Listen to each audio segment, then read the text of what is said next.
tout neuf à Bruxelles, à la galerie Huberti-Ebren au Châtelain, avec Alain Huberti. Bonjour Alain. Bonjour. Alors là, nous voyons 100 originaux de Maurice, une première depuis Angoulême 2016. On n'avait jamais vu les beaux dessins de ce grand dessinateur.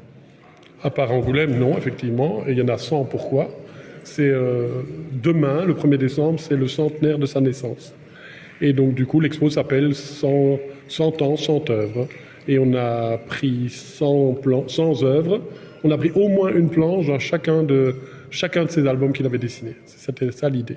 Alors, Maurice reste célèbre pour Lucky Luke. Et Lucky Luke, pour vous, sur le plan graphique, en quoi c'est quelque chose d'indépassable, d'iconique dans la BD franco-belge? Simplement parce qu'il fait partie... Il n'y a qu'à lire l'art de Maurice, il n'y a qu'à lire les interviews de Franquin. À l'époque, ils formaient une bande et ils disaient tous clairement que c'était Maurice qui était le plus clairvoyant, le plus... Alors, il suffit de voir aussi ses planches. Il sait faire aussi bien une contre-plongée qu'un gros plan, que rendre une rue remplie de chevaux, alors qu'il n'en dessine qu'un en entier et 3 bouts de chevaux. Donc, c'est un dessinateur hors pair, comme le disait d'ailleurs comme ses pairs, c'est le cas de le dire. Donc les gens avec qui il a été aux États-Unis, entre autres. C'est quelqu'un que vous avez rencontré quand vous étiez une fois en séance de dédicace à Charleroi, mais avant, quand j'étais juste encore un jeune homme chasseur de dédicaces, quoi. Alors, est-ce que vous avez 3 Lucky Luke qui seraient vraiment à lire si on devait, dans tout ce qu'il en a, il en a fait plus de 70, je crois. Oui, bon, il y en a tellement avec des gags différents, mais s'il y en a qui m'ont frappé, c'était toute l'histoire avec Billy the Kid, quand il le fesse, quand il... Enfin, il y a toute cette partie-là où il rend une terreur très caricaturale. Puis il y a aussi Mad Alton, je viens de relire avec plaisir, j'avais oublié les planches de... Je ne me souviens même pas de l'album, tiens. Où Mad Alton rentre dans un... Lucky Luke la fait traverser gentiment, et puis il s'éloigne et il entend « Oh les mains !» Et alors il y va avec son revolver et le commerçant lui explique que Mad Alton fait semblant de les braque et eux l'entretiennent vu son standing, si vous voulez.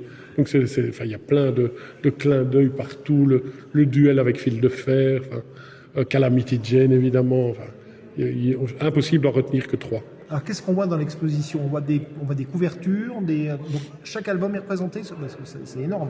Chaque album est représenté, ouais. Et alors la grande exclusivité de cette galerie pour l'instant, c'est que c'est la toute première fois qu'ils montrent des couvertures. Donc il y a 12 couvertures d'albums qui sortent pour la première fois des archives familiales et qui n'ont pas été montrées, même en Angoulême, elles n'ont pas été montrées. Donc rien que pour ça, ça vaut la peine, parce que quand on regarde ces couvertures, la fraîcheur de la couleur, ça reste très moderne en fait. Et comment se fait-il qu'il n'y a quasiment pas d'originaux qui circulent dans les salles de vente? C'était le choix de Maurice. Ça ne l'intéressait absolument pas de se séparer de ses originaux, non pas pour une question financière. Il ne voyait aucun intérêt, il les gardait tous bien précieusement, sa femme les archivait bien convenablement. C'est pour ça qu'on a la chance aujourd'hui d'encore avoir cette archive. On peut faire des expositions très facilement en fait. Voilà, donc là, la plupart des planches ne sont pas à vendre. Vous avez travaillé avec les ayants droit, je crois. Oui. Il y a 10 planches qui vont être vendues aux enchères. Comment vous expliquez-nous un petit peu? Alors, effectivement, quand ils sont venus nous trouver, quand on a fait une réunion, c'est pas eux qui sont venus nous trouver. Quand on s'est réunis, on cherchait quelque chose à faire, et puis 100 ans, c'était parfait. Et donc, j'ai expliqué au départ que on était une galerie, donc il y avait quand même un impératif économique. Et donc, on a trouvé comme partenariat, on va appeler ça un partenariat, pour une expo qui dure 2 mois. Ils nous ont confié 10 dessins. Alors attention, ces dessins ne sont ni des planches, ni du matériel publié en album. Ça, c'était un sine qua non. Et donc, ils nous ont confié 10 planches qui seront 10 originaux, qui seront mis aux enchères. Mais ça n'empêche pas que ce sont des super pièces. Il y a 2 couvertures Spirou, il y a des couvertures de magazines. Il y a le fameux dessin I'm a poor lonesome cowboy quand il s'éloigne de dos vers le soleil couchant. Un classique. Voilà. Il y a une couverture, la couverture refusée des Outimins et des Ouara, donc de Painful Glutch. Oui, voilà.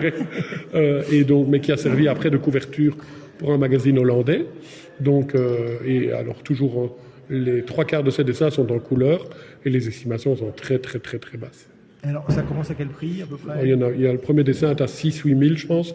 Donc on s'attend à ce que les estimations que les prix finaux soient au moins 2, si pas 3 fois supérieurs aux estimations. Voilà, donc le 19 décembre. Le 19 décembre, en soirée, Ouais. ici à la galerie. Et on peut voir l'expo 2 mois, donc elle commence aujourd'hui, donc vernissage ce soir, le 1er décembre, ouverture officielle. Voilà. Et elle dure jusqu'au Je pense que 1er février. Non, juste avant. Juste Le avant. week-end juste avant. Donc voilà, une occasion de venir à Bruxelles, à la galerie Hubertier-Brenne. On peut donner l'adresse Oui, tout à fait. 33 place du Châtelain, à 1050 Bruxelles. et on peut voir, j'imagine, sur votre site internet. Non, c'est pas sûr, puisque C'est pas sûr. puisque ce n'est pas commercial. Donc les produits dérivés, c'est-à-dire un catalogue d'exposition et un livre de croquis inédits, ceux-là on pourra les acheter sur le site, mais sinon, non, les planches, non, il faut venir jusqu'ici pour les voir. Et ben voilà, une bonne occasion de venir à Bruxelles, capitale de la BD. Merci Alain, à bientôt. Merci, au revoir.